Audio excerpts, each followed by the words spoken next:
I don't understand how a group of executives sits around a table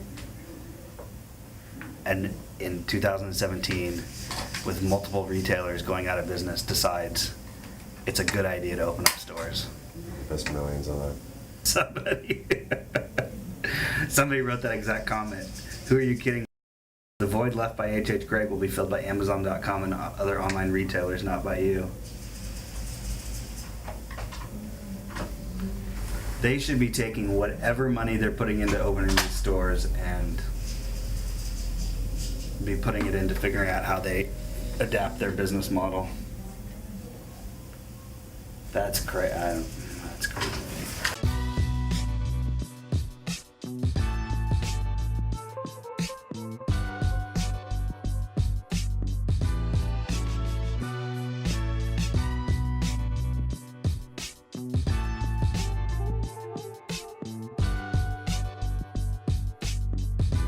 What I think continues to boggle my mind is how disconnected people from traditional industries are with how fast this is happening.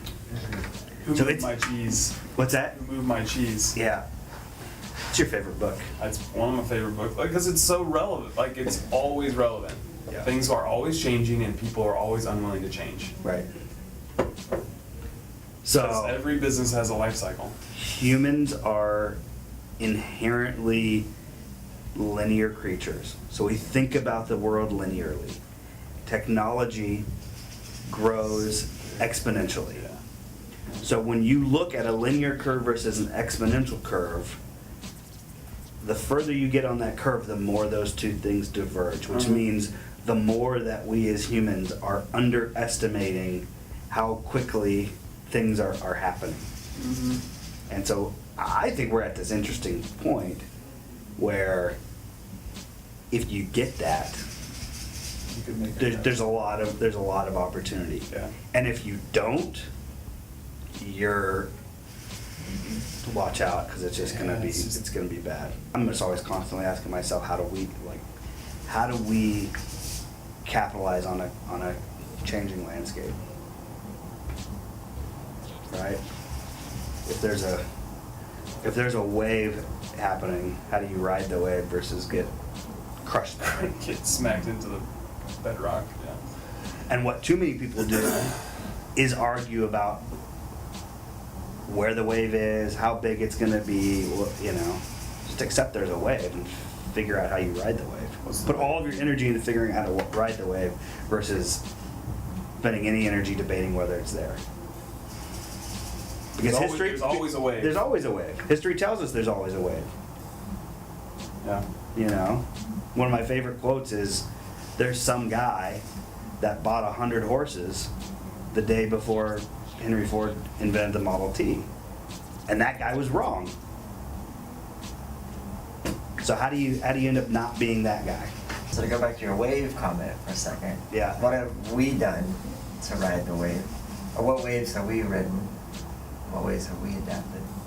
It's interesting. Good question. I mean, yeah, the whole business is sort of based on the premise that people are migrating from one format to another. So in some ways, that is inherently a wave. I would say that I absolutely realized that California was going to be a more and more difficult place to do business, and made the tough decision to move here. I think that I think some of the things that we've done with our marketing in small ways are kind of waves. So we caught the Groupon wave. We rode that wave really well for a while.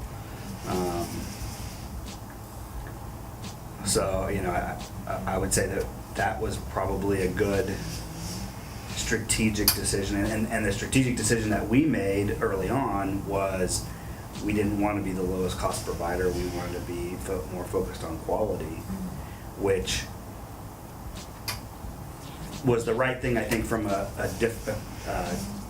differentiating ourselves from competition standpoint. But what that meant was that when Groupon came around, we actually had the margin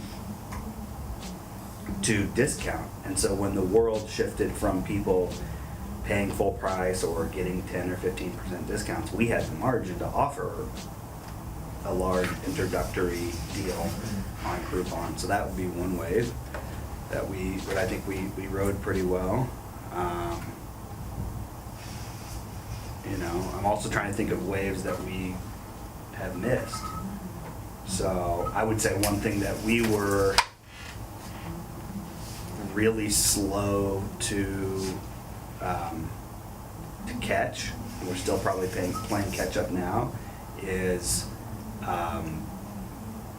making our websites mobile ready. So I saw the mobile wave coming, but I discounted it because I thought that most of our customer base was older and therefore less inclined to shop on a mobile platform, which is true. And we still probably have more desktop purchasers on average than most e-commerce businesses. However, I underestimated two things. One, the iPad, and how easy it is for people like of my parents' generation to figure out how to use it. Yeah, like my grandma used to. Right. Yeah. So, my vision of mobile was like my mom ordering something on her phone. No way that was happening. But I should have seen when the iPad came out that that's considered a mobile device and it's a different experience and it opened up other things. So that's one thing. And then probably the bigger thing is that Google, as part of their as part of their algorithm that ranks sites for organic search, does not see you in 2017 or whenever they made this change, 2015, 2014, whenever it was. Does not. Their whole thing is they want to serve up the most relevant result. Well, if you're an e-commerce business and you don't have a mobile-friendly website, you are seen as not relevant or not as relevant. So that's a knock. And so if for nothing else, even if no one had ever used our site as a mobile-friendly site, it would have been worth investing in making us mobile-friendly sooner to help protect our organic rankings. And now we're kind of behind the curve on that. So, you know, that's why the new LTL site is mobile-friendly. We still need to get that thing live, but, you know, and that's one of the challenges of having a portfolio of 8 brands, is that you're not making a decision on one, you're making a decision on 8. So we decided not to do that because the pain of enduring migrating sites to mobile-friendly platforms 8 times seemed greater than any potential loss that we would achieve by not being mobile-friendly. By having 3% of your customers not be able to order from their Right. phone. And that's the way I looked at it. Right. But that wasn't taking in all of the factors. So I would say that's a wave that we I don't know that we got crushed by, but we definitely missed and Just didn't get to ride it. we got it wrong. Yeah. We got it wrong. We didn't get to ride. These waves hit. The people who ride them get ahead. And then when you get ahead, you have more resources to get further ahead. Yeah. Right? And that's what's happening with Amazon. No one's going to catch them because they're so far ahead. And they've done so many things right that it's going to be really, really hard. Yeah. Like, I don't know I read an article the other day about, whether Walmart could catch them or not. And the author's hypothesis was no. And I agree with that. But it takes a behemoth like Walmart to even be in the conversation. Right. Right? Yeah. So I think for us, as it relates to that, that wave, I think there's two ways that you can, and I think we're trying to do both. There's two things you can do. One is capitalize on that wave, which we're trying to do with the migration to Amazon Web Services, selling on Amazon, becoming selling to Amazon, selling on Amazon, being a seller fulfilled prime shipper. So we'll try to ride that wave with Amazon as much as we possibly can. And then the second way is differentiate yourself on experience, which is why in the last year we've invested heavily in new boxes, new inserts, new collateral materials, staffing up the customer service team so that we can make phone calls, we can take orders over the phone, we can talk people through the process. Those are things that at scale would be really, really hard for Amazon to do, but at our scale we can do them. So you can go to Amazon and buy a campus print, but you'll be able to pick up the phone and talk to somebody here, and you probably can't talk to someone there. So that's the only two ways that I figured out. You ride the wave when you can, or you go a completely different direction and you do things that the wave can't do. So Hedging your bets and doing both simultaneously. yeah. Yeah. And luckily for us, those two things don't conflict with each other. So we can do both, because on the experiential side, it's products and services that are more customizable.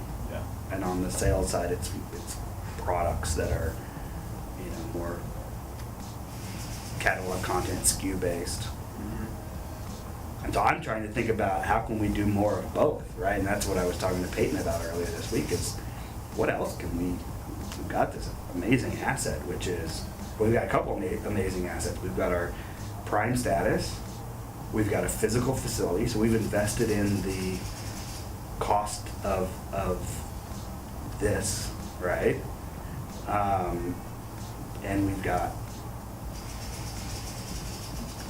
other sort of cost advantages where we've negotiated based on our buying power. So we're in a better position, I think, versus certain categories of sellers on Amazon.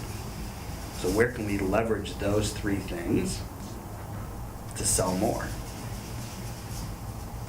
And then on the experiential side, how do we just take that to a whole other level?